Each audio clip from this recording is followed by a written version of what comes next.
the non-normal data into the normal data form, right? So for in that case we have to go under certain transformations, right? So there are certain transformations by which we can convert our non-normal data into the normal one, right? So before we proceed, yesterday we discussed about the log10 method, right? So logarithm method is one of the very simple method which is used for converting or transforming the non-normal data into the normal data, right? और it is not necessary कि उससे हो जाए, depend करता है upon the data कि वो किस तरीके का है, right? Okay, so then after that, if our log10 method is more suitable when our data is like continuous data, right? Or the data which is not categorical, or the data which is not measured on ordinal scale पे अगर हमने उसे measure नहीं किया, तो ऐसे data के लिए log10 method will be a suitable one, right? उसमें chances होती हैं the probability of getting the normal data after applying the logarithm method, right? वो बढ़ जाता है, it's more than 90%. But there are certain data होते हैं हमारे पास जो कैटेगोरिकल डेटा है, या फिर the data which is categorical data का तो उतना नहीं निकलता है, हमें चेक भी करने की उसमें ज़रूरत नहीं है, हमें डमी वेरिएबल्स क्रिएट करने पड़ते हैं, that we will discuss later on. But if our data is measured on interval like on Likert scale पे अगर हमने मेजर किया है, राइट, तो उस केस में क्या करते हैं, आप we have to compute the variable as I like told you in the last class I think that we have to compute the variable को हमें compute करना पड़ता है. जैसे suppose for example if the question is having 5 constructs, right, so first of all we have to compute the 5 constructs and we have to find out a single value for it, that is the average value for that particular variable. Now for further calculation के लिए we will use that average value which we compute. तो for such type of variables जहाँ पे हमें computation constructs available होते हैं और फिर कंप्यूट कर रहे हैं, तो उस केस में इट इज़ डिफ़िकल्ट और द चांसेस और the probability of convert if it is non normal, अगर वो ऐसा वैल्यू आई है और वो नॉन नॉर्मल है, तो उस केस में अगर हम log10 लगाएंगे तो chances of getting the like the normal data वो या ट्रांसफॉर्मिंग द नॉर्मल वन वो डिफ़िकल्ट हो जाता है. तो उस केस में हम क्या करते हैं, we apply the inverse method, right? उसमें inverse एक IDF inverse method करके होता है that we have to apply, और उसको करने के बाद जो chances होती हैं to get the normal data वो बढ़ जाता है, right? तो उसको हम करते कैसे हैं, जैसे suppose for example, okay, first of all tell me how to compute the variable, को हम compute कैसे करते हैं. कोई भी डेटा खोलो. तुम लास्ट क्लास में आई थी जब हमने एक क्वेश्चन से डेटा को पहली क्लास है नहीं, जब हमने एक कंप्यूट में मैं वो जो log 10 करके क्या था वही वाला है नहीं, फिर एक तुम लोगों को याद हो I gave you the screenshot of वो वाला किया ना, वो है, हाँ ठीक है, उससे कंप्यूट, हाँ वो लिकर्ट स्केल पे है, जैसे आपका था इमोशनल इंटेलिजेंस, देन परफॉर्मेंस वाला एक था, तो वैसा कोई भी एक क्वेश्चन ले लो, इधर you can take the emotional intelligence variable और जो भी बाकी के हैं, तो उसको आप कंप्यूट करके देखो, एक सिंगल वैल्यू निकालो, कैसे निकालोगे बताओ मुझे. हम वो डेटा भी ले सकते हैं ना जो पहले किया था. हाँ वही डेटा लेके करो,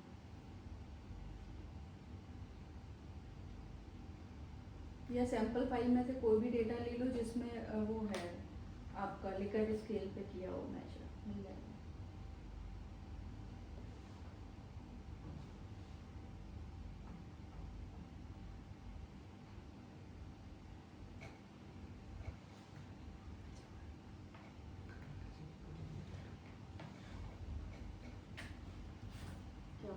मैं एक बार बता दूं, मैं शायद था म्यूजिक क्लास में कैसे क्या हुआ.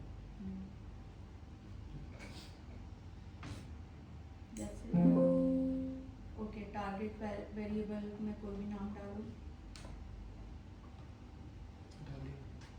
ठीक है. अभी फंक्शन में ऑल पे जाओ, नीचे मीन पे जाओ, ठीक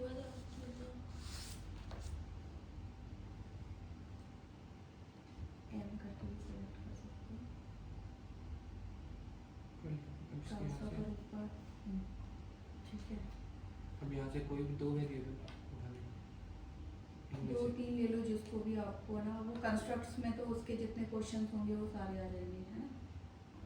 कॉमा, कॉमा से अलग अलग करना, फिर आप ही का कुछ ना करना।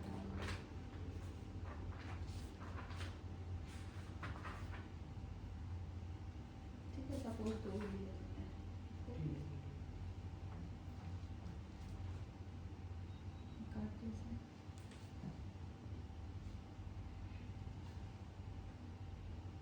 ठीक है, क्या नाम दिया था? ये भी ठीक है, तो अब ये क्या चीज़ होगी? ये उस दो वैल्यू की, अगर दो लिए हैं तो वो दो वेरिएबल का एवरेज वैल्यू आ जाएगी ना। मीन मैंने 3 लिया था तो हाँ, तो 3 का एवरेज वैल्यू आ गया। जैसे ना हमारे लिकट स्केल में होता है कि 5 क्वेश्चंस है एक ही वेरिएबल के लिए, या 10 क्वेश्चंस है एक ही वेरिएबल के लिए। तो जब हम स्टैटिस्टिकल मेथड लगाने स्टार्ट करते हैं ना, जैसे मान लो रिक्रिएशन ही लगा रहे हैं, तो उस केस में वो 5-6 कंस्ट्रक्शन को आप लेके नहीं जाओगे, क्योंकि आपको तो एक डिपेंडेंट वेरिएबल या इंडिपेंडेंट वेरिएबल आपको ट्रांसफर करना पड़ेगा। तो फिर उसके लिए हम सिंगल वैल्यू कैलकुलेट करते हैं। तो तो फिर हम सिंगल उस टाइम वैल्यू भी इज करेंगे। Like right, so single value means we have to we calculate the average of that variable. ठीक। नहीं आ रहा, देख ओके पर नहीं हो रहा, तो कुछ नहीं। इसको क्या बोलते हैं मूल जो अभी किया है? Compute variable. Okay page.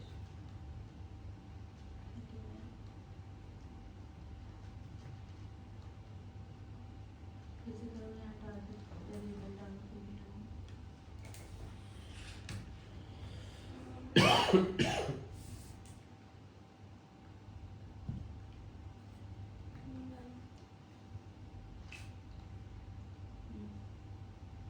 Variable में वैल्यू होनी चाहिए। डेट ऑफ बर्थ जेंडर और डेट ऑफ बर्थ मतलब एजुकेशन क्या प्लस करना था, क्या है मतलब वेरिएबल अलग अलग नहीं होना चाहिए, एक जैसे कुछ वेरिएबल हो। दिखाओ क्या है डेटा सेट में।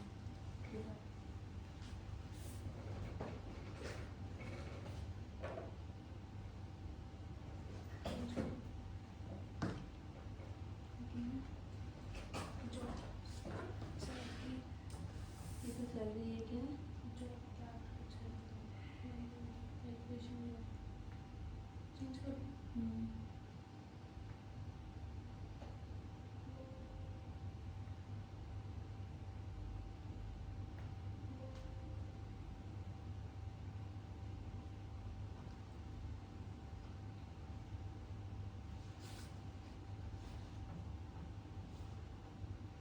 तुम कर रही हो, दिख नहीं रहा है। विंडोज पे विंडोज पे तो क्लियर कर दो।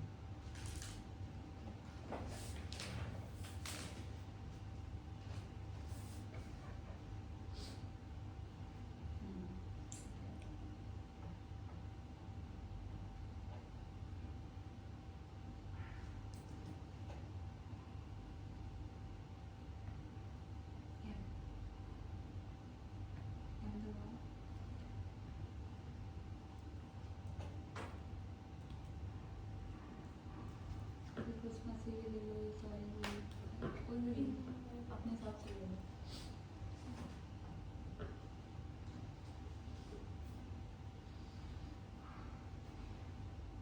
मैंने इसमें टाइप करना पड़ेगा ना नीचे। नहीं, ट्रांसफर कर लो। अच्छा हाँ, ये नहीं, ऐसे नहीं, ब्रांच डालो।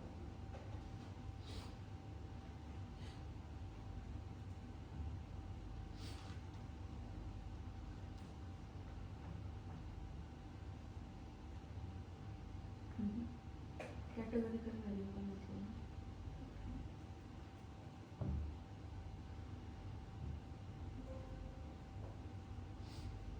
कैटेगोरिकल वेरिएबल की ज़रूरत नहीं होती है, वो तो अपने आप में एक सिंगल वेरिएबल है ही ना। हमें तो एक वेरिएबल के जब different parameters when we use, तो उस केस में we have to convert let's say 5 parameter अगर लिए तो 5 पैरामीटर्स की वैल्यू जो है वो हमें एक सिंगल वैल्यू में कन्वर्ट करनी है।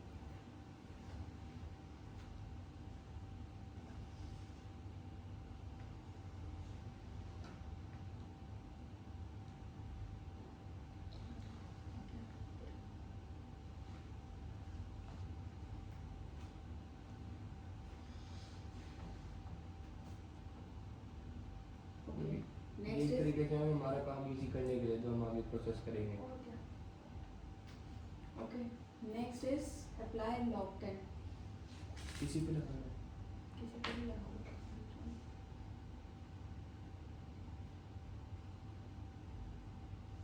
लॉक है ना?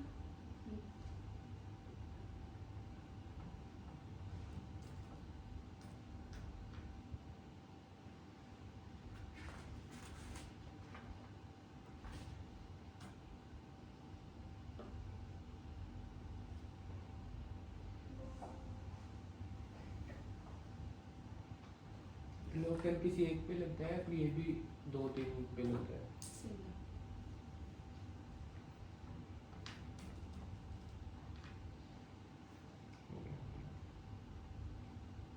मैम इसी के आगे लगाऊं?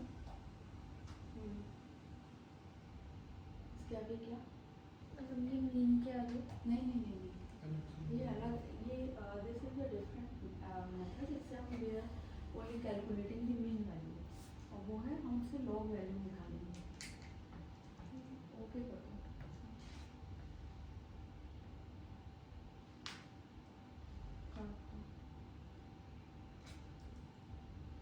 डेटा क्या आया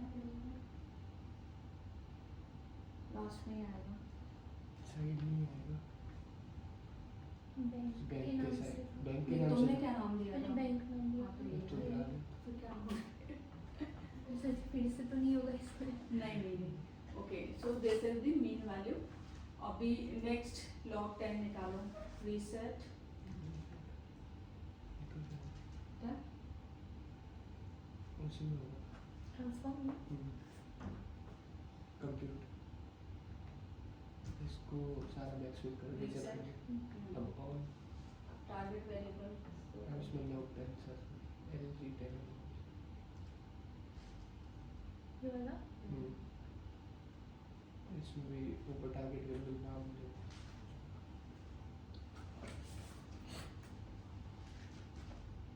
किसी भी वेरिएबल को। पहले इसको लॉग 10 को ऊपर लेके जाना है।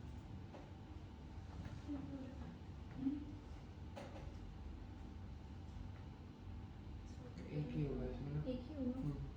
ओके। वेरिएबल क्या है? रीजन और आगे मेरे ख्याल से लॉगिन का ये वाला है। नहीं, यहाँ पे नहीं आता, ये वाला ना यहाँ पे नहीं आता, जितना भी Number कंप्यूटर value में करते हैं ना, डेटा वगैरह। डेटा व्यू नहीं आएगा।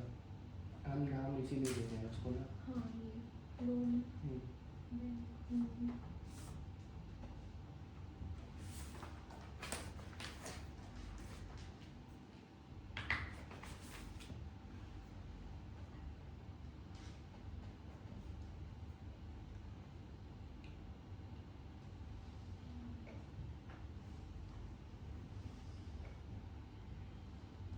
कोई वेरिएबल हो ना? ये कर देता है, जब सपोज हमारा डेटा नॉर्मल ये व्यू कर तो देते उसको हैं ना, नॉर्मलाइज इसके करने लिए के लिए तरीका है स्केल कर देते हैं। लॉग 10 की तरह। इसको करने के लिए भी लॉग करना पड़ेगा।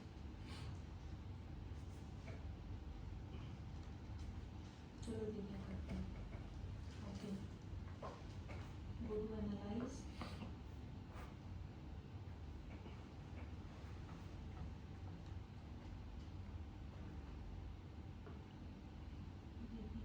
क्या एनालाइज है? ये ट्रांसफर Analyze, ठीक है? ओके,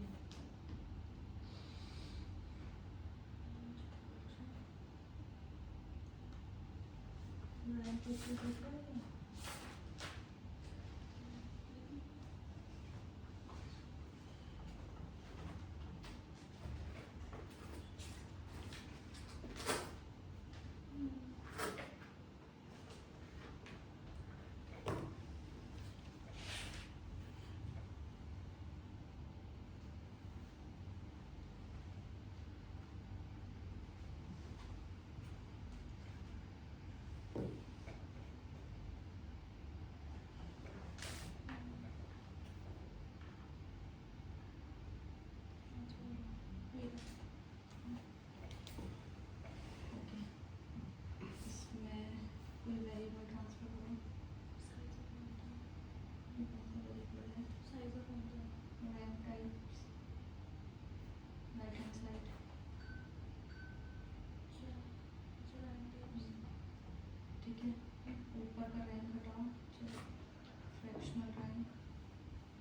फ्रैक्शनल टाइप परसेंटेज होना चाहिए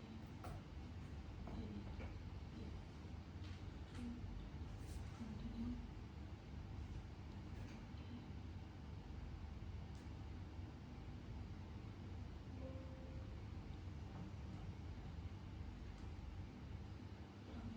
ठीक है अभी ट्रांसफॉर्म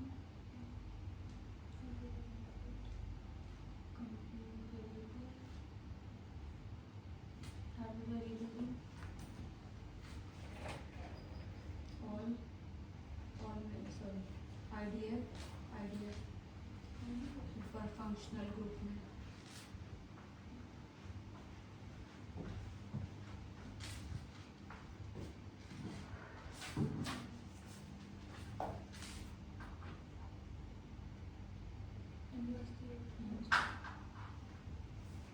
नीचे आईडीएफ नॉर्मल ट्रांसफर ठीक है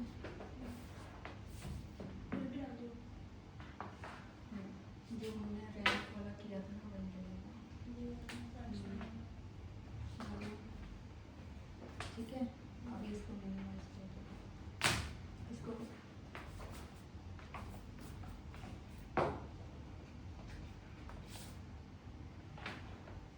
इसमें कोई भी वैल्यू डाल दो कॉमा के बाद डालना 0.26 नहीं 2.6 comma 4.3 okay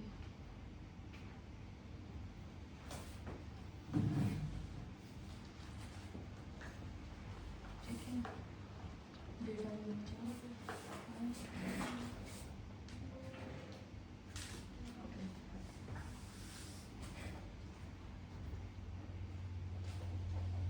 okay so this is the one way of finding out the for transforming the data into the not normal into the normal one right now take any of the data and check the normality of that right और अगर वो normal distribution नहीं है तो apply the log 10 method और फिर check करो normalities ठीक है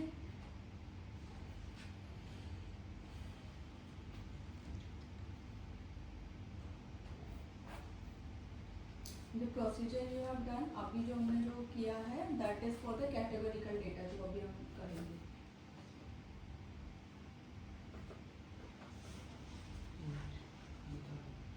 कोई भी वेरिएबल ले लो उसका नॉर्मलिटी चेक कर लो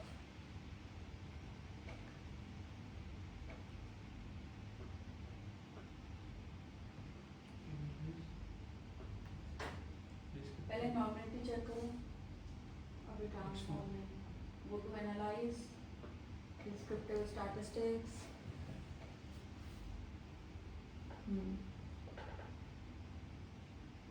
variable transfer करो go to options do एक चेक करो minimum maximum standard deviation okay ये एक वेरिएबल ओके ठीक है हाँ अब ऊपर वाली बात दिखा दो ये नॉर्मलिटी प्लॉट चलो इसमें और नॉर्मलिटी प्लॉट लिखा दो ये डिस्क्रिप्टिव स्टैटिस्टिक्स आ गया अभी इसको क्रॉस करो go to analyze go to analyze descriptive sorry cut go to explore analyze descriptive statistics explore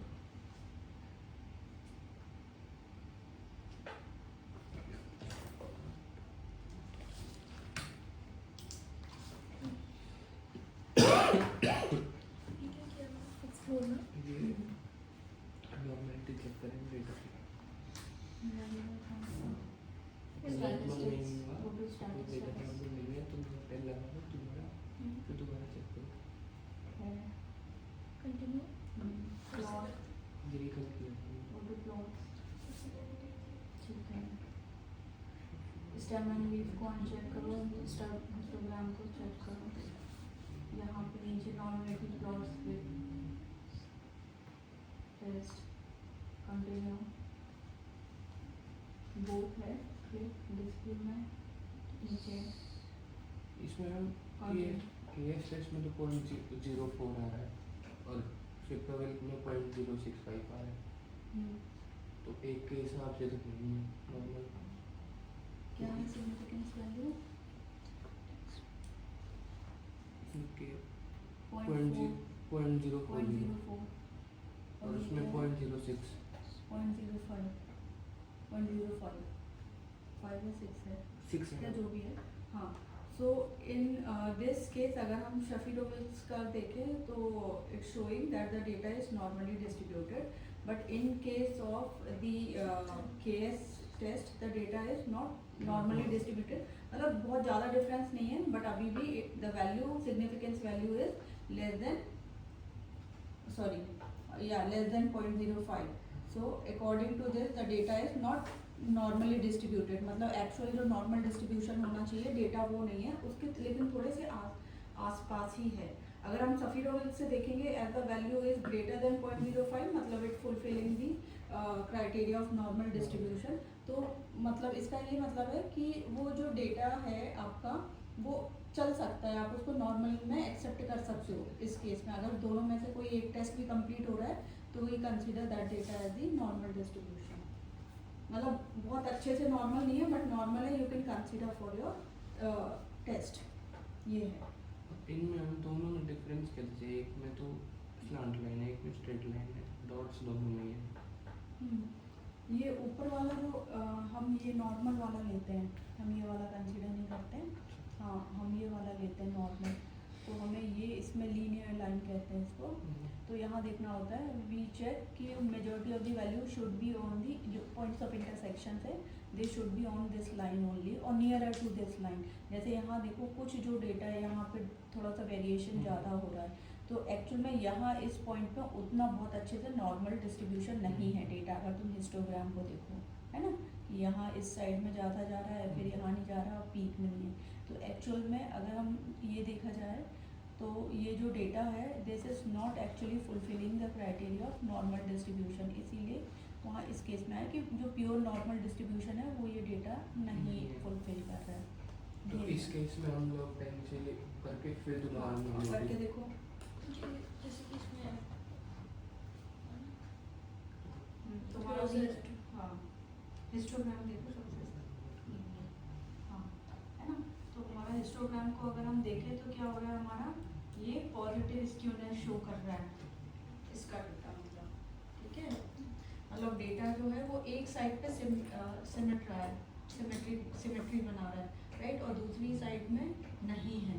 so this is not the ideal data to apply the statistical test. So for this what we have to do, अब ये this data is considered as non normal data। हमारा अब next step क्या होगा कि हमें अगर कोई पैरामेट्रिक टेस्ट लगाना है जो जिसकी रिक्वायरमेंट होती है कि डेटा पर नॉर्मल डिस्ट्रीब्यूशन होना चाहिए, नॉर्मली डिस्ट्रीब्यूटेड होना चाहिए। तो उसके लिए अगर हमारा डेटा का हम नॉर्मलिटी चेक करते हैं, अगर डेटा हमारा नॉर्मल नहीं आता है तो हम कोशिश करते हैं उसको ट्रांसफॉर्म करने की, नॉर्मल में बनाने की कोशिश करते हैं उसको नॉर्मल। अगर नहीं होगा तो फिर हम नॉन पैरामेट्रिक करेंगे। तो इसको ट्रांसफॉर्म करो, जैसे एक log 10 मेथड है, first logarithm method is the first method of converting your non normal data into the normal.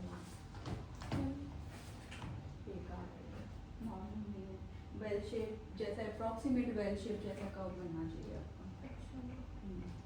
इसमें तो और बेकार हो गया डेटा क्या दो करने के बाद तो 0.012 ये भी खराब हो गया, 0.001 हो गया। 0.000 हाँ, मतलब ये वाला मेथड इस पे नहीं चलेगा, ठीक तो है। फिर इसके आप दूसरा मेथड ट्राई करना है, क्या वेरिएबल का नाम क्या है? जो हमने रन में था ना। वेरिएबल क्या है? वेरिएबल कैटेगोरिकल तो नहीं है? कैटेगरी तो नहीं है मुझे, न्यूमेरिक में है ना, नहीं। कोई वैल्यू दे नहीं, वेरिएबल क्या है? रन का डेटा देते हैं हम कितना। रन हाँ रन क्या है? रनिंग मैम की बिहेवियर, रन टॉक ये हाँ हाँ बिहेवियर के ऊपर है हाँ कि लोग कैसा बिहेव कर रहे हैं ऐसा कुछ तो डेटा रनिंग टॉप के हाँ वेरिएबल तो ठीक है मम्मी इसमें वेरिएबल एक ही जाते हैं और भी डलता है? नहीं नॉर्मली एक ही वेरिएबल की इन्फॉर्मेशन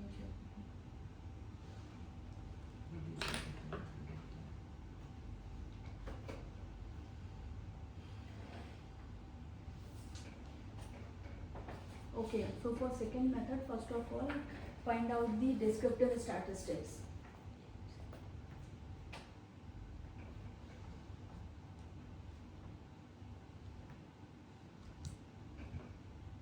mean और standard deviation निकालो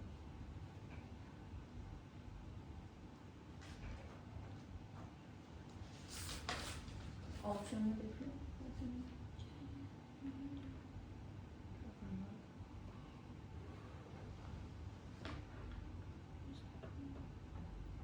मीन और स्टैंडर्ड डेविएशन डिस्क्रिप्टिव में जाओ ये वाला तो हो गया है। इसका मेन और स्टैंडर्ड डिविएशन निकाला ऑप्शन में जाओ है है कंटिन्यू ओके ठीक है इसका नॉर्मेलिटी चेक किया ये करते हैं।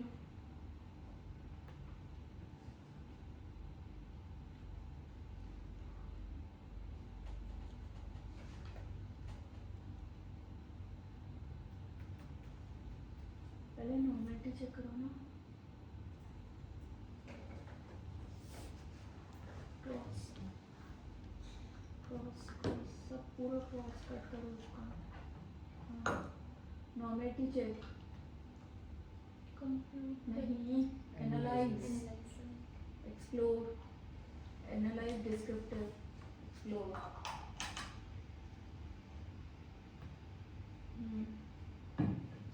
वेरिएबल ट्रांसफर करो मीन स्टैंडर्ड डेविएशन पे निकाला जाएगा रीसेट करो हाँ करो करो करो go to plot plots normality stem and लिख हटा दो development factor test to deliver without me none none पे क्लिक करते हैं इसमें ओके ओके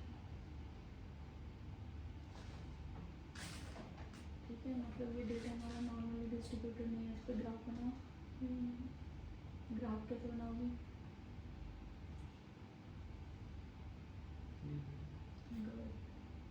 एलिमेंट्स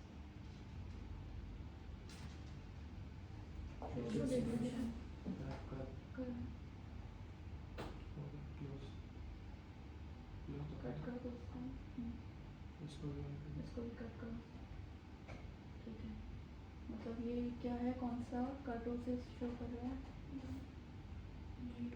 नेगेटिव और दूसरा नाम क्या है इसका platykurtic platykurtic okay now as our data is not normally distributed अब इसमें तुम लगाओ लॉग टर्म चलो अच्छा दूसरा करते हैं रहने दो ये कट करो ओके गो टू ट्रांसफॉर्म ठीक है कंप्यूट वेरिएबल टारगेट वेरिएबल का नाम दो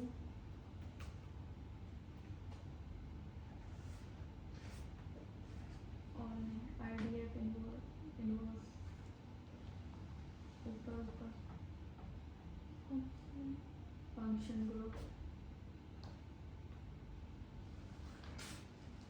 आई में देखो इनवर्स इनवर्स DF ठीक है नीचे IDF नॉर्मल ये वाला ठीक है ऊपर ट्रांसफर करो ठीक है इसमें जो फर्स्ट क्वेश्चन इसमें 3 क्वेश्चन मार्क आ रहे हैं ठीक है फर्स्ट वाला जो है वो हमारा वेरिएबल है जिसको हम ट्रांसफर करना चाह रहे हैं ट्रांसफॉर्म करना चाह रहे हैं सेकंड क्वेश्चन मार्क जो है वो मीन है जो हमने मीन कैलकुलेट किए ना वो मीन वैल्यू इधर आएगी और थर्ड क्वेश्चन मार्क जो है वो स्टैंडर्ड डिविएशन है जो हमने स्टैंडर्ड डिविएशन कैलकुलेट किया है वो आएगा ठीक है डालो तुमने डिस्क्रिप्टिव स्टैटिस्टिक्स में इसमें निकाला हुआ है ना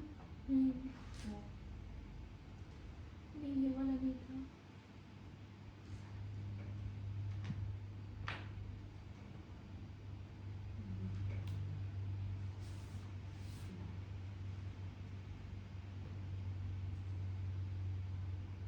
पहले में क्या है उसमें?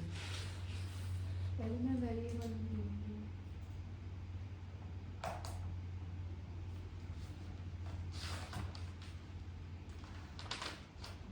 ओके कल मैं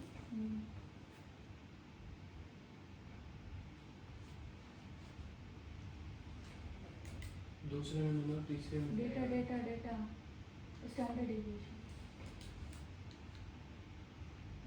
हाँ, क्या वेरिएबल क्रिएट किया है? मैंने कुछ नहीं क्रेडिट में किया था मैंने, क्रेडिट में मतलब क्रेडिट नाम से मैंने वो बनाया था टारगेट वेरिएबल। क्रेडिट का डेटा दिखाओ कैसा है?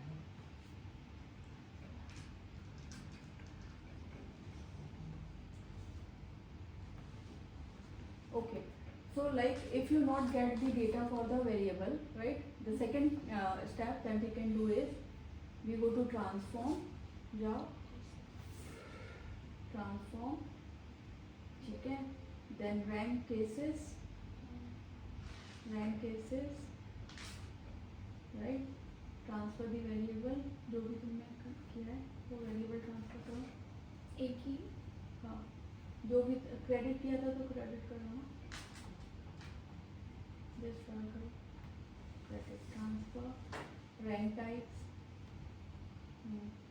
ठीक है। अब यहाँ पर रैंक जो है उसको अनचेक करो और फ्रैक्शनल रैंक को क्लिक करो। नीचे वो नहीं, नीचे परसेंटेज वाला नहीं, लेफ्ट हैंड साइड में, हाँ ठीक है। कंटिन्यू, ओके ठीक है, कट करो इसको।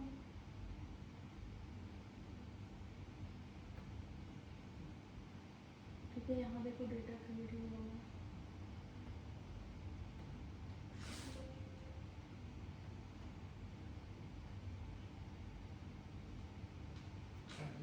नहीं आ रहा है।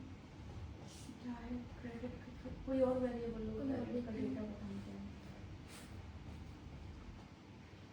Okay, so there are two ways of doing it. If our data is like measured on, especially on the Likert scale का हमने measure किया हुआ है, so the first step in order to transform, अगर वो non normal है obviously होगा, तो हमें उसको पहले तो हम उसको उसका compute variable करेंगे, and second is after that what we do is we go to transform, हमें उसकी ranking करनी पड़ेगी, ठीक है।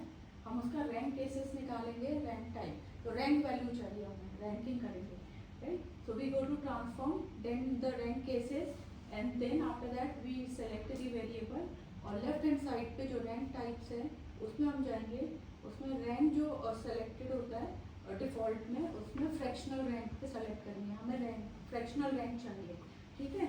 After that we get the value of the fractional rank, हमें यहाँ मिल जाएगी data files में, right?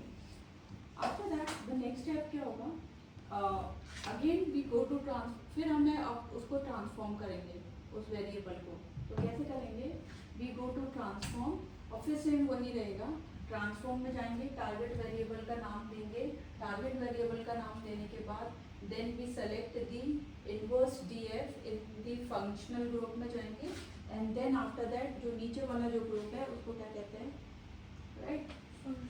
Function and special variables वाला जो है उसमें आईडीएफ नॉर्मल पे सेलेक्ट करेंगे, राइट? एंड आफ्टर दैट वहाँ पर 3 क्वेश्चन मार्क आएंगे, तो जो फर्स्ट वाला वैल्यू होगा ना, है ना, जिसमें हम वेरिएबल की वैल्यू लिखेंगे, उसमें आप जो हमारी फंक्शनल रैंक्स आई, फ्रैक्शनल रैंक्स आई है उसकी वैल्यू लिखेंगे, जो नया वैल्यू क्रिएट होगी वो वाला ट्रांसफर करेंगे उधर, ठीक है। उसके बाद सेकेंड क्वेश्चन मार्क आपका मेन का होगा, थर्ड क्वेश्चन मार्क आपका स्टैंडर्ड डेविएशन का होगा, right? Then we will click okay, तो हमें वो वैल्यू मिल जाएगी एक नई, राइट? फिर हम उसकी नॉर्मलिटी चेक करेंगे। मैम फर्स्ट वाला कौन सा रहेगा क्वेश्चन मार्क? वो जो हम फंक्शनल रैंक निकालेंगे ना वो होगा, अदरवाइज हमारा वेरिएबल की वैल्यू।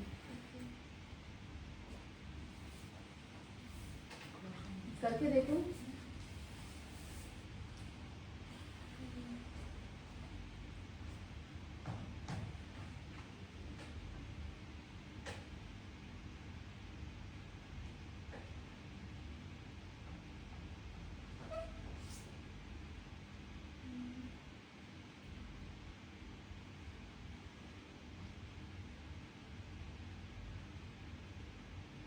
नंबर ऑफ कस्टमर्स लेके देखो.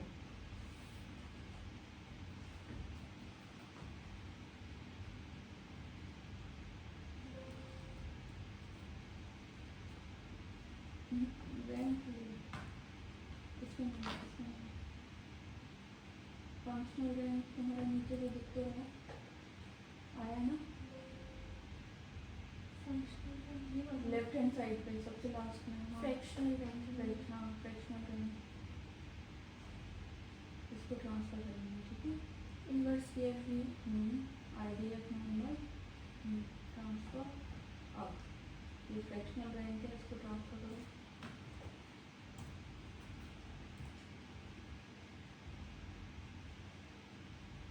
और मेन वैल्यू और स्टैंडर्ड.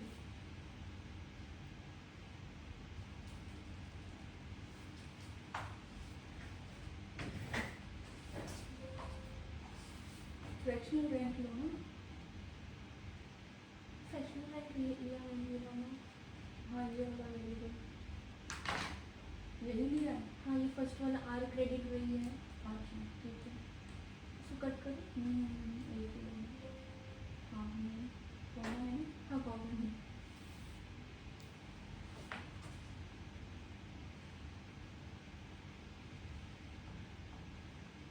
मेन की वैल्यू डालो. मीन की डाल दी मैंने ये वाली.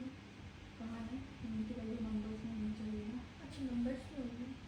डिस्क्रिप्टिव स्टैटिस्टिक्स में जो कैलकुलेट करनी ये होगी ना हाँ हाँ वो. अच्छा.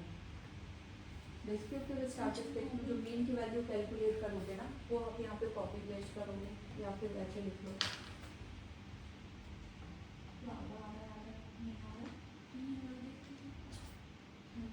अरे नॉर्मल है ना. अगर रैंक में निकाला है तो नॉर्मल लेगा. अगर फ्रैक्शनल रैंक निकाला तो अच्छा अच्छा ठीक है ठीक है. Very good.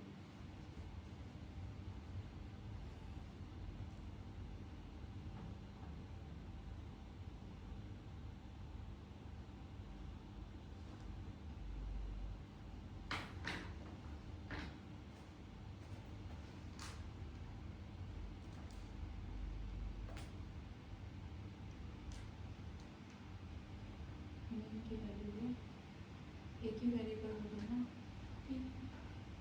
तीन नहीं. एक क्वेश्चन मार्क बेटा आपका जो फ्रैक्शनल रैंक निकालोगे वो होगा या वेरिएबल. दूसरा आपका मीन वैल्यू होगी जो आपको डिस्क्रिप्टिव स्टैटिस्टिक्स में मीन निकालोगे ना वो वैल्यू होगी. और तीसरा आपकी स्टैंडर्ड डिविएशन की वैल्यू होगी जो आप इसमें निकालोगे.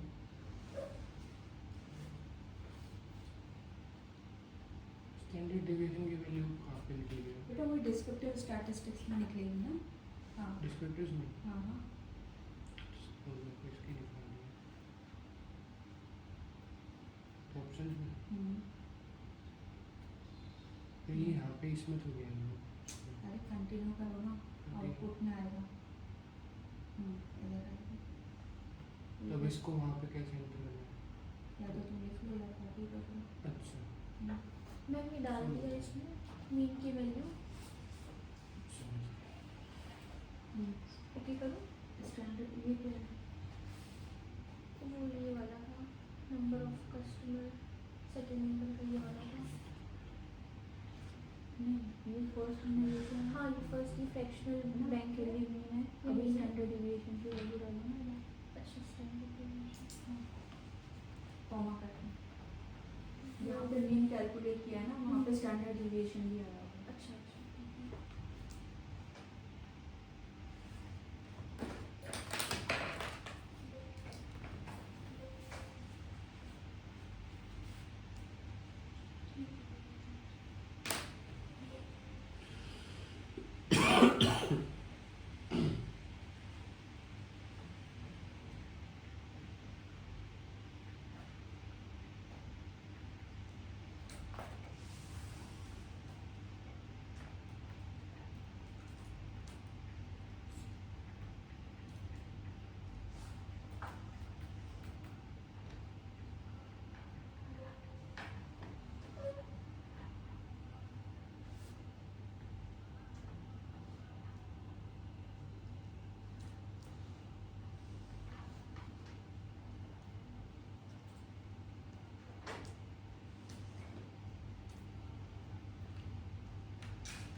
मैम ये देखिए, ये फ्रैक्शनल बैंक था, ये मीन है और ये स्टैंडर्ड डेविएशन है। ठीक है, ओके, ठीक है।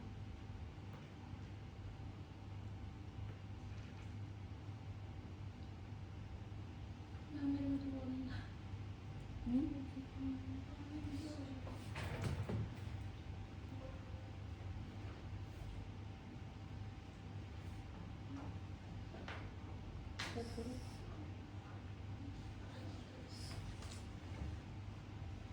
वैल्यू कहाँ है? रैंक की वैल्यू तो है नहीं ना, तो डेटा ब्लैंक ही होगा ना, वो तो उसका ये वाला था आज क्रेडिट करके वो फ्रैक्शनल value बैंक आई था। थी। वो वहाँ क्रिएट हो गया, लेकिन यहाँ वैल्यू हाँ नहीं मैडम है, वही वाली है। क्योंकि वैल्यू नहीं है।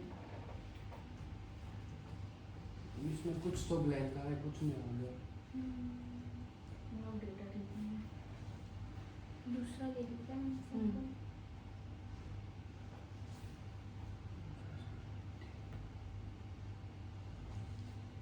ये रैंक केस वाला तो कोई भी कैटेगोरिकल वेरिएबल पे भी आ जाएगा, करके देखो।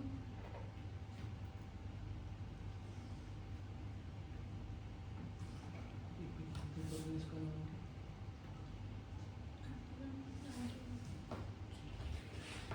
अभी जो कर रहे हैं इसको क्या बोलेंगे? Transformation course. ये भी ट्रांसफॉर्मेशन भी है। हाँ, ये सब ट्रांसफॉर्मेशन है ना। Transformation of non normal data into normal.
नहीं, पहले रैंक निकालो। अच्छा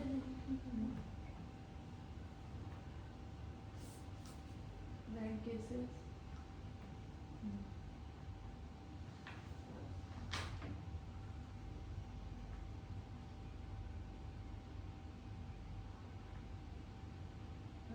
रैंक कौन चेक करो।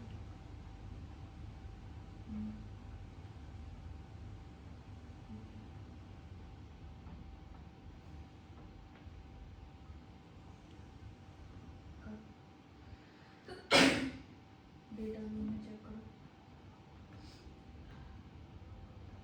ठीक है। अभी नाउ गो टू ट्रांसफॉर्म। अब अप्लाई करो inverse method. Target variable,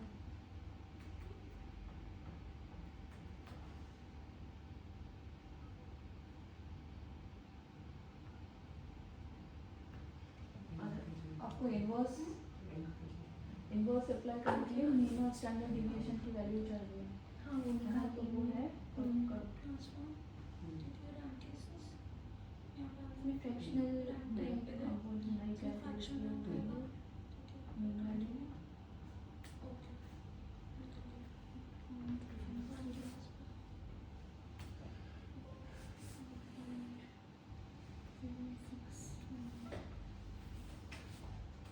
okay कर देना।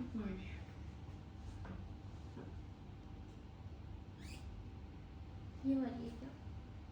यहाँ यहाँ डाला होगा ना, क्या नाम डाला था? वेट, हाँ ये आ गया, ये वाला है, कट करो कट। ये वाला है। हाँ अब नॉर्मलिटी चेक करो।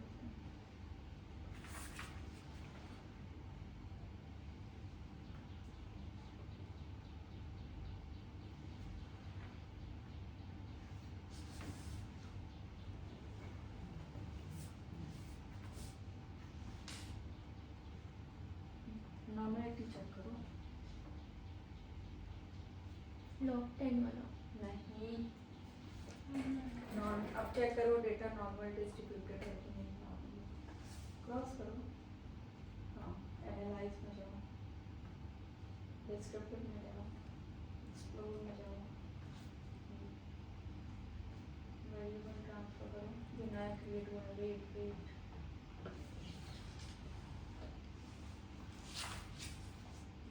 स्टैटिस्टिक्स, क्रॉस में जाओ, normality, histogram, histogram stem and leaf, हटाओ, नॉर्मलिटी, कंटिन्यू, ओके।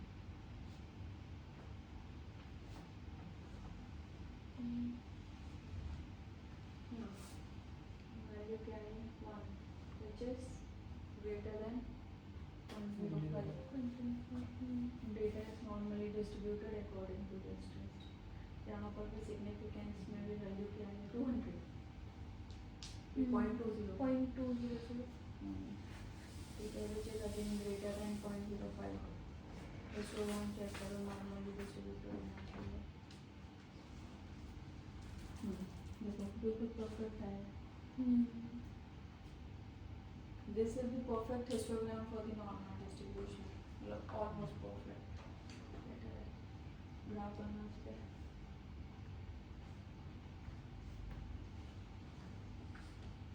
क्या हो गया? क्या किया? नहीं क्रॉस करो ना, क्या अप्लाई क्या किया था? ट्रांसफॉर्म किया था किस नाम से? नो इसमें तो आ गया कौन सा डेटा? नो में तो नो आया था ना, ये लिया था ट्रांसफॉर्म, ये जो नया क्रिएट हुआ है नीचे, ये रैंक वाला है ना, तो रैंक वाला वैल्यू जो वेरिएबल क्रिएट हुआ है।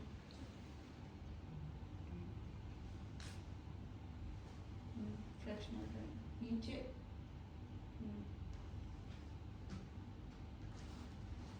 ट्रांसफर मेन की वैल्यू रहेगा, कॉमा करके स्टैंडर्ड डिवीजन, ओके।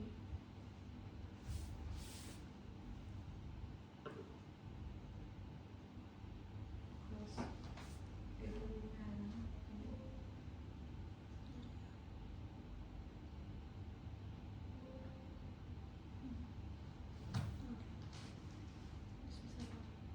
ठीक है। अभी इसकी नॉर्मलिटी चेक करो।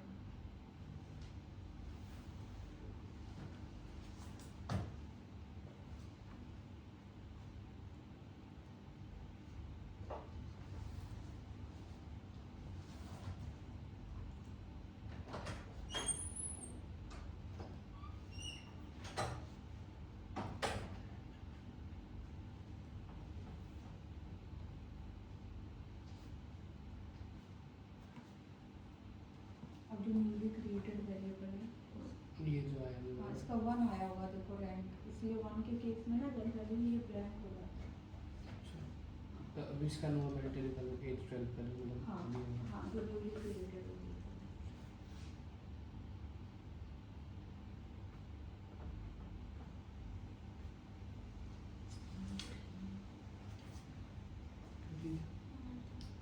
नॉर्मलिटी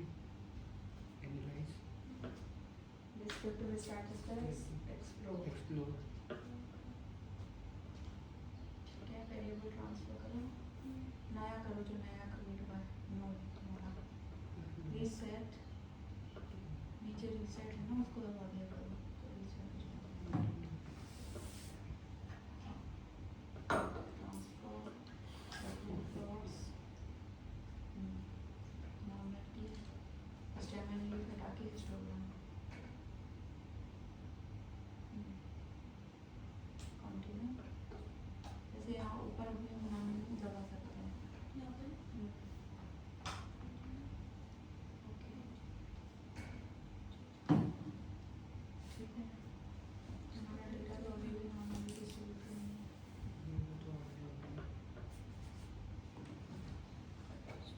डैमी लॉग का दूसरा वे है, मतलब चेंज ट्रांसफर करने का। हाँ, this is the second method of transforming the non-normal data. इसमें रैंक क्यों कर रहे हैं हम? जनरली इनवर्स के केस में हम क्या करते हैं कि inverse one why like reciprocal type का होता है ना, तो हम इसमें क्या करते हैं कि जो SPSS में जो रिक्वायरमेंट है, हम क्या करते हैं कि we assign some rank values to the variable की वैल्यूज में, और फिर उसके बाद उसको इनवर्स के लिए रेडी हो जाता है। और SPSS में ये कहते हैं कि बिकॉज वो जैसे मान लो कि वन अगर 2 वैल्यू है और मैं इनवर्स करूँगी तो वो 2/1 हो जाएगा, ठीक है, या सॉरी रेसिप्रोकल के केस में अगर वैल्यू 2 है तो मैं क्या उसको क्या मानूंगी 1/2, ठीक है। तो इस तरीके की फ्रैक्शनल वैल्यू के केस में हम रैंक निकाल लेते हैं, फ्रैक्शनल रैंक जैसा निकाल लेते हैं। फिर उसके बाद में तो like SPSS it is assumed that कि if we calculate or find the fractional rank for the values of the variable, it will be suitable for applying any of the inverse method. Okay, so the first method is the methods of transformation of the non-normal data into the normal one. Non-normal data into the normal data. Right. So ये methods हैं, methods of. So the first we already discussed about, that is the logarithm method or the log 10 method, and the please thank you. आपका नाम क्या है? Dinesh? Dinesh? Okay. Second is the inverse method. Inverse method. So in case of inverse method, it is advisable to first go for the rank cases.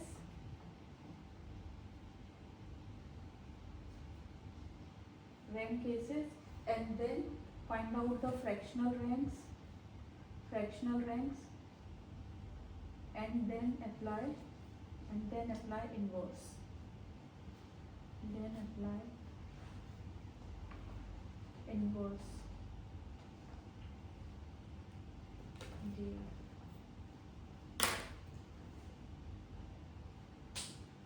Right. Third is a square root method.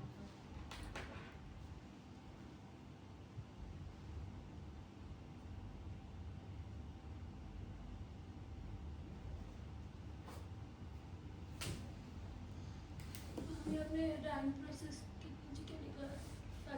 Fractional. Okay. Now the next is the square root method. We go to transform. ये सारा जितना भी transformation वाला है ना, हाँ लिखो बेटा।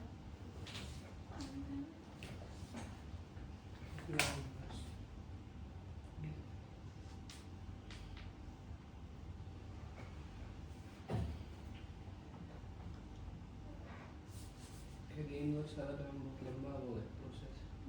इनवर्स वाला इसीलिए सबसे पहले हम लॉग यूज करते हैं, फिर अगर उससे नहीं हो रहा है तो स्क्वायर रूट करके देखते हैं, फिर इनवर्स वाला at the end.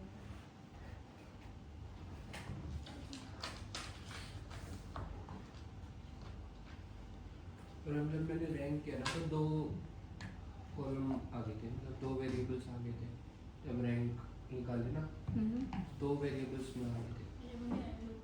Fractional rank ना करके सिर्फ रैंक। फ्रैक्शनल रैंक भी आई थी और रैंक भी आई थी, दोनों आई थी। तो दोनों ही आते हैं या फिर एक आते हैं?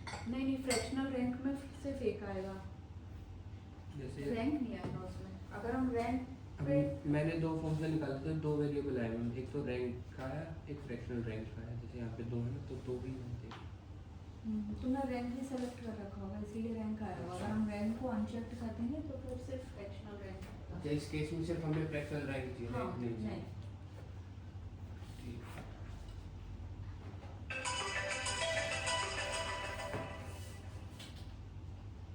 हेलो, हाँ बेटा, गुड मॉर्निंग। मैं ठीक हूँ। हाँ, मैंने कहा मेरा फेवरेट स्टूडेंट को मैंने बहुत दिनों से देखा नहीं है, तो मैं उसको बुला लेती हूँ।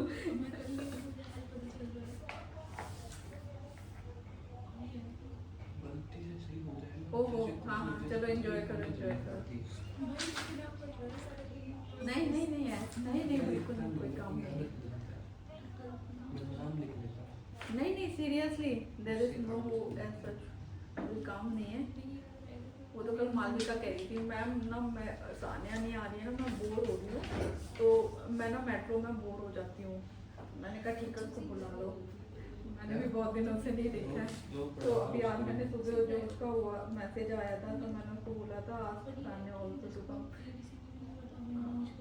उसको हाँ,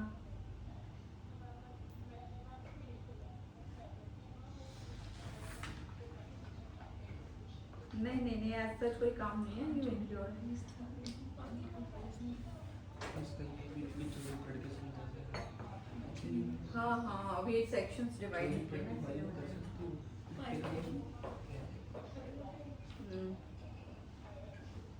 हाँ नहीं, कोई बात नहीं, बिल्कुल बिल्कुल बिल्कुल। ठीक। हाँ, ओके बेटा, ओके, हाँ ओके बेटा।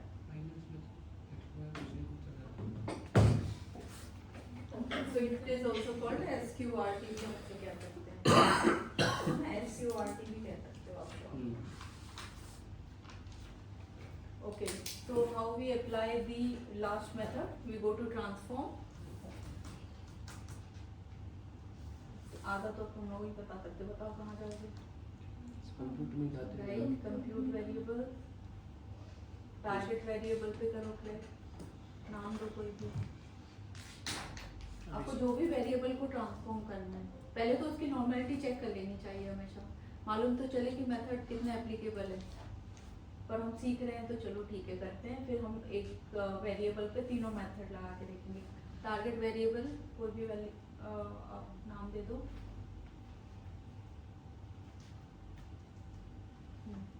रैंक ही दे दिया उसने।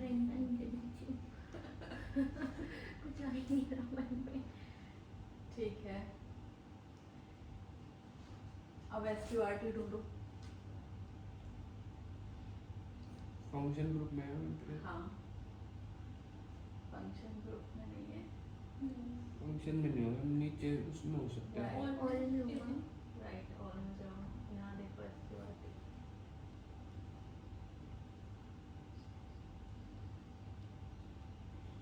ये आ गया, मिल गया। इसमें कोई भी ध्यान से देखो,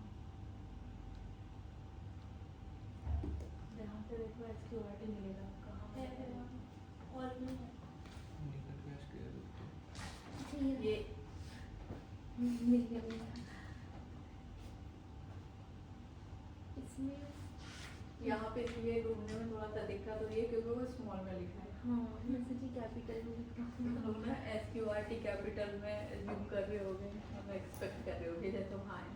ठीक है, अभी वेरिएबल ट्रांसफर कर लो जो भी है। मैम कोई सा भी कर सकते हैं।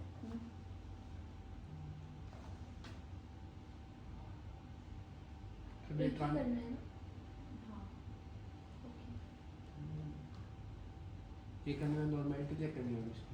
ये भी ट्रांसफॉर्म करने का एक तरीका है। अब आप डेटा व्यू में देखोगे ना, वैल्यू आई होगी।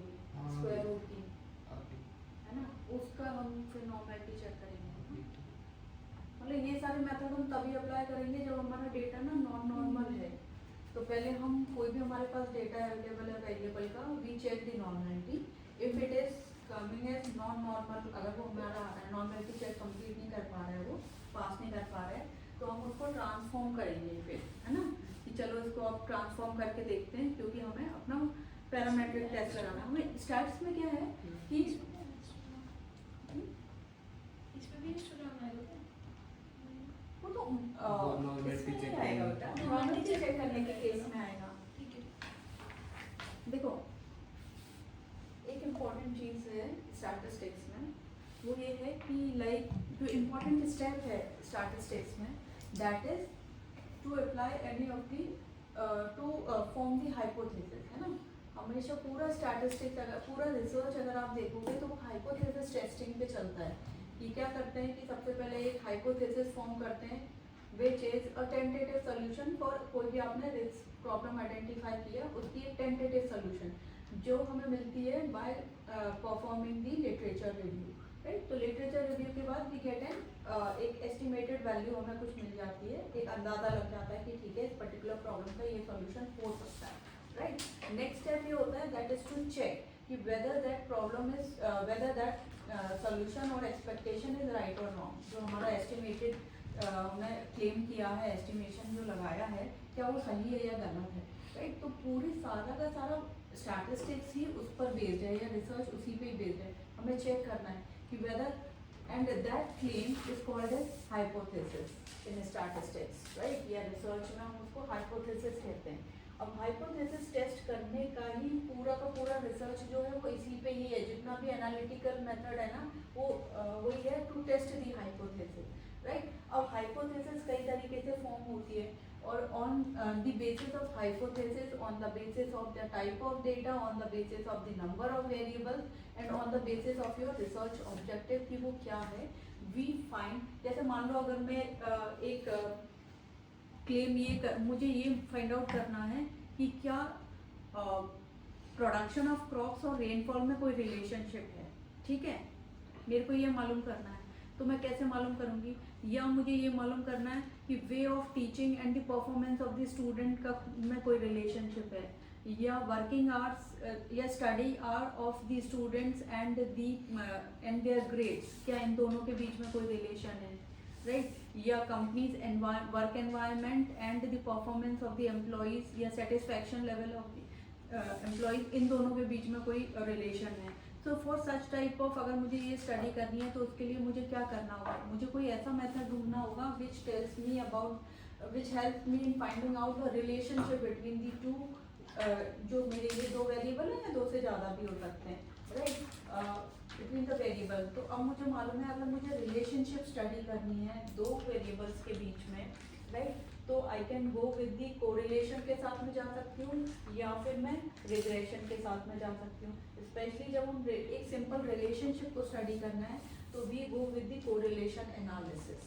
राइट। अब कोरिलेशन एनालिसिस जो एक मेथड है, this is the statistical method and which is consider as the parametric test की तरह हम इसको कंसिडर करते हैं कि भाई ये स्टैटिस्टिकल टेस्ट है जो जिसके लिए हमारा एक जो रिक्वायरमेंट होती है वो है कि हमारा डेटा नॉर्मली डिस्ट्रीब्यूटेड होना चाहिए, राइट। तो for that we have to once we get the data after the collection of the data, जैसे हमें डेटा मिल जाता है अब हम उसमें ना डिफरेंट ये सारे टेस्ट उसमें अप्लाई करते हैं। कि सबसे फर्स्ट और इम्पोर्टेंट होता है नॉर्मलिटी टेस्ट अप्लाई करना कि देखिए भाई हमारा डेटा नॉर्मली डिस्ट्रीब्यूटेड है कि नहीं है, वो सूटेबल है कि नहीं टू अप्लाई और to test the hypothesis, right. जितने भी हाइपोथेसिस टेस्टिंग टेस्ट हैं अगर आप देखोगे ये स्टैटिस्टिकल मेथड है, ये स्टैटिस्टिकल मेथड है। फिर हाइपोथेसिस टेस्टिंग टेस्ट में जैसे टी टेस्ट आ जाता है आपका, आपने सुना होगा जेड टेस्ट आ जाता है, काई स्क्वायर टेस्ट आ जाता है, एफ टेस्ट आ जाता है, एनोवा आ जाता है, right. So all these are the test which are used for testing the hypothesis, और ये all these test are considered as the parametric test. तो जितने भी जो टेस्ट हैं रिसर्च में जो हम अप्लाई करते हैं या यूज़ करते हैं फॉर स्टडिंग द रिलेशनशिप और for studying the impact of one variable on the other variable, और specially to test the hypothesis. अगर हाइपोथेसिस में क्या होगा, हाइपोथेसिस भी वही होती हैं कि या तो आप उस पे ना उसमें ये होगा कि आप ये मालूम करोगे कि इज देयर ये मैं इफ आई एम क्लेमिंग कि इज देयर एनी रिलेशन कि there is a positive relationship between the like production of crops and rainfall, right? Positive relation. So this is the claim which I am making. और ये मैं ऐसे baseless नहीं कि मेरे को सपना आ गया और मैंने उसको कर लिया, नहीं, उसके लिए मैंने पूरी प्रॉपर स्टडी की होगी, उसके बेसिस पे ही फाइंड आउट किया होगा। Hello, yes sir, good morning. जी सर, जी सर, रिजल्ट आज आ जाएगा।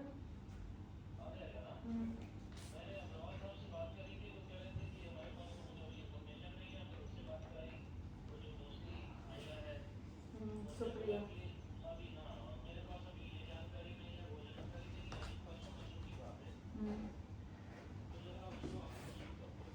सर नहीं, BBA 6 सेमेस्टर, MBA 6 सेमेस्टर का रिजल्ट तो हमने अप्रूव करा लिया है ना। हाँ, अभी हम लोग वेट कर रहे हैं कि जो BBA सेकेंड सेमेस्टर का रिजल्ट है और BBA आपका 4th सेमेस्टर का रिजल्ट है और ये MBA सेकेंड सेमेस्टर का रिजल्ट आ जाएगा तो इकट्ठा सारा आगे डिक्लेयर कर देंगे।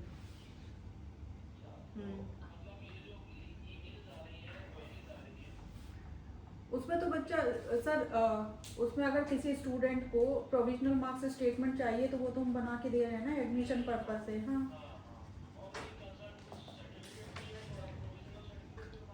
सर, प्रोविजनल सर्टिफिकेट हम बना के दे रहे हैं और बाकी के स्टूडेंट्स को माइग्रेशन और TC है, तो जब तक उनकी डिग्री खत्म नहीं हो जाती माइग्रेशन और TC कैसे मिलेगा? रिजल्ट तो डिक्लेयर करेंगे ना पहले। ठीक, जी जी जी sir, okay okay sir.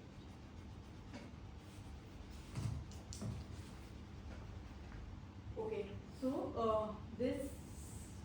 There are certain cases जितने भी जो जैसे सपोज मैंने क्लेम किया है कि there is a positive relationship between the rainfall and the production of crops, या मैं इसको ऐसे बोलूँ कि that if the rainfall increases the production of crop also increases for example, right?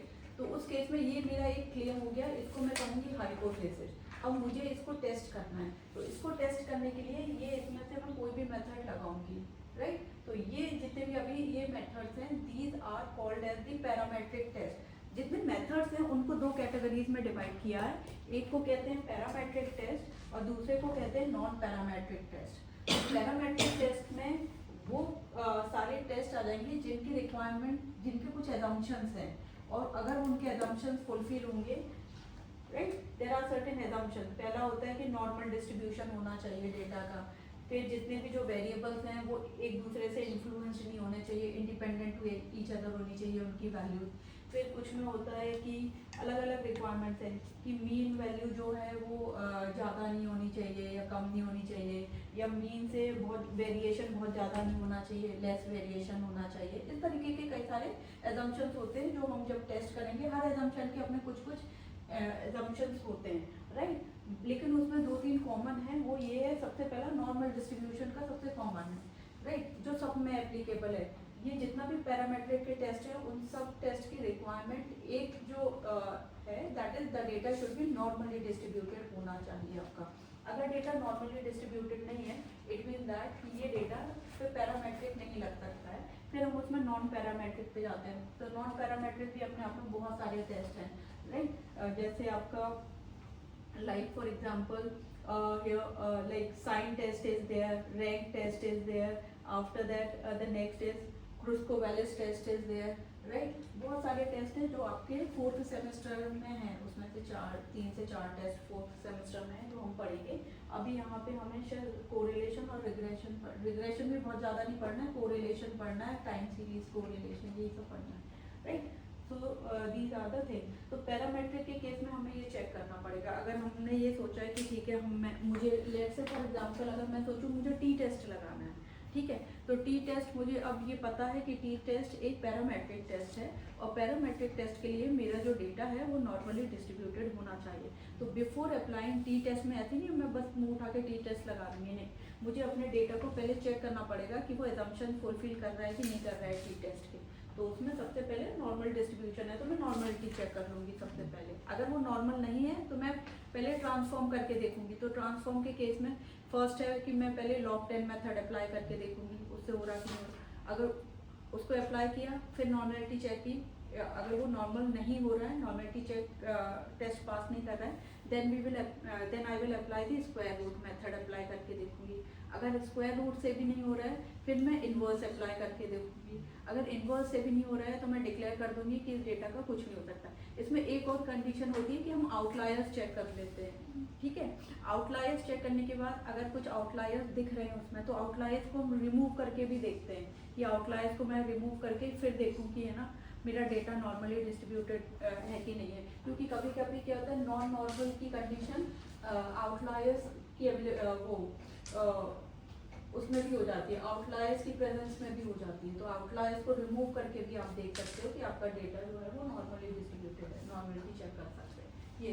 पर इन सब से भी अगर कुछ नहीं हो रहा है आपका डेटा तब भी नॉन नॉर्मल है, देन हम फिर उसमें कोई भी इसमें से स्टैटिस्टिकल टेस्ट नहीं लगा पाएंगे, फिर हमें मजबूरी में we have to go with the non parametric test. और नॉन पैरा कभी कभी क्या होता है कि हमारा डेटा ऐसा होता है जिसमें पैरामेट्रिक लगते ही नहीं है तो हमें फिर नॉन पैरामेट्रिक में ही जाना पड़ेगा। जैसे कुछ सोशियोलॉजीज के केसेस होते हैं, बिहेवियरल साइंस के कुछ केसेस ऐसे होते हैं जिसमें आपका डेटा आपको पता है कि वो नॉर्मल नहीं होता है, हमें लगाना ही पड़ेगा नॉन नॉर्मल भी, ठीक है। जैसे साइकोलॉजी के कई सारे टेस्ट हैं जिसमें आपका पैरामेट्रिक नहीं लग पाता है, उसमें वो मतलब वो उस तरीके की कंडीशन है तो पता ही है हमें कि हमें नॉन पैरामेट्रिक पे ही जाना होगा, ठीक है। So that is the case. Okay, let's take 2 minutes break and then we will continue.